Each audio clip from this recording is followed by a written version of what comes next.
terlentang gitu ya, dan istrinya pun sama berada di dalam posisi terlentang, dan istrinya itu berada di atas suaminya gitu. Jadi istrinya gak nengkurap, tapi istrinya itu terlentang, suaminya pun sama terlentang, tapi istrinya yang di atas gitu.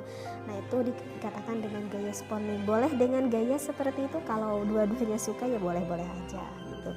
Ataupun misalkan dengan posisi sitting, misalkan posisi sitting itu adalah posisi duduk begitu, mau duduk di atas kursi ataupun mau duduk di tempat tidur juga itu boleh. Nah biasanya kalau gaya sitting ini tidak berhadapan, jadi istrinya itu membelakangi suaminya, tapi di dalam posisi duduk seperti itu. Mau dengan doggy style juga boleh gitu. Kalau doggy style itu seperti istri itu berada di dalam, seperti sedang keadaan berada dalam sujud gitu ya, istrinya gitu seperti berada di dalam keadaan sujud dan suami berada di belakangnya, maka itu dikatakan dengan doggy style.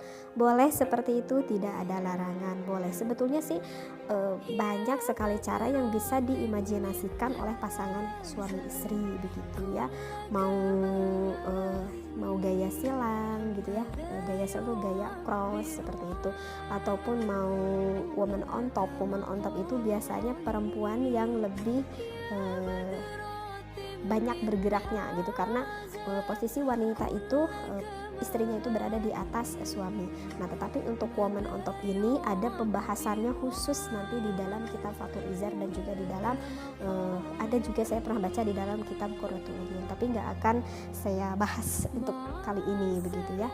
Jadi itulah inti yang saya bacakan ayat ini ya, fa'tu harsakum anna syi'tum itu. Jadi kita nggak perlu ham-ham lagi bagi seorang muslim, mau dengan cara apapun, mau sitting, mau doggy style gitu ya. Jika suami istrinya merasa senang melakukan hal itu ya silahkan, tidak ada larangan di dalam agama Islam. Hanya saja yang mungkin yang perlu diperhatikan bagi pasangan suami istri itu adalah tidak boleh dengan rasa keterpaksaan. Artinya misalkan gini nih ya, saya kasih contoh. Misalkan pada ketika seorang suami istri itu sedang bersenggama gitu ya, sedang berhubungan intim, misalkan secara otomatis itu suaminya itu kebayang, oh ke istrinya meminta ingin dengan gaya baru, misalkan, Neng saya pengen coba dong kayak orang lain gitu, pengen gaya doggy style, misalkan suaminya itu minta gitu ke istrinya, sedangkan belum pernah gitu melakukan gaya seperti itu. Suaminya meminta misalkan kepada istrinya gitu ya, ujuk-ujuk minta aja gitu. Nah ketika mau mencoba, tetapi kok istrinya merasa, karena mungkin belum pernah coba juga, kok istrinya merasa kelihatan gak nyaman gitu, dan istrinya merasa seperti yang kesakitan misalkan, karena memang belum pernah nyoba dengan gaya seperti itu. Nah jika seorang suaminya tuh melihat ada gerak ataupun ada gelagat istrinya yang merasa gak nyaman, itu udah gak boleh diteruskan seperti itu gitu. Jadi bagi suami jangan sampai egois gitu, yang ingin merasa senang sendiri, yang ingin hasratnya terpuaskan enaknya sendiri, itu nggak boleh gitu. Kalau udah melihat gelagat istri yang udah nggak nyaman gitu, apalagi sampai istri berkata kan kok agak sakit gitu misalkan, ya udah jangan diteruskan seperti itu. Karena kalau misalkan diteruskan secara keterpaksaan, nantinya ujung-ujungnya bukan suatu kenikmatan ataupun keindahan di dalam berhubungan intim tersebut seperti itu.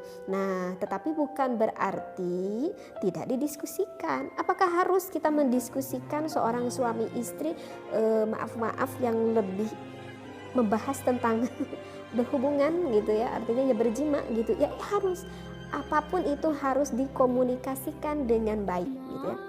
Jika misalkan udah selesai begitu ya, maka komunikasikanlah gitu.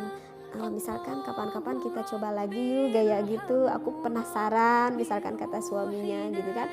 Atau mungkin saja ada seorang istri yang merasa jenuh dan bosan yang ingin merubah gayanya, mungkin saja ada keinginan itu ada di istrinya. Maka bagi seorang istri juga nggak perlu malu gitu untuk membicarakan hal seperti ini. Toh suami udah jadi milik kita dan kita udah jadi milik suami, jadi nggak perlu ada hal yang dimalukan. walaupun berbicara tentang hal ini begitu. Nah, maka komunikasikanlah dengan baik, komunikasikan dengan penuh kasih sayang. Ada keinginan dari seorang suami ingin membahagiakan istri, ada keinginan dari seorang istri ingin membahagiakan suami gitu. Walaupun awalnya tadi istrinya merasa gak nyaman, jika dikomunikasikan dengan baik, insya Allah maka akan ada jalannya. Jalannya bagaimana ya? Jalannya dengan komunikasi itu, dengan komunikasi yang baik itu, maka nanti pasti akan ada solusinya gitu ya. Kalau dibicarakan baik-baik ya bisa lah gitu nanti juga gitu, dengan berbagai cara agar tidak menjenuhkan dan membosankan. Apakah itu diperbolehkan di dalam agama? Sudah jelaskan tadi ayat Al-Qur'annya, diperbolehkan gitu ya.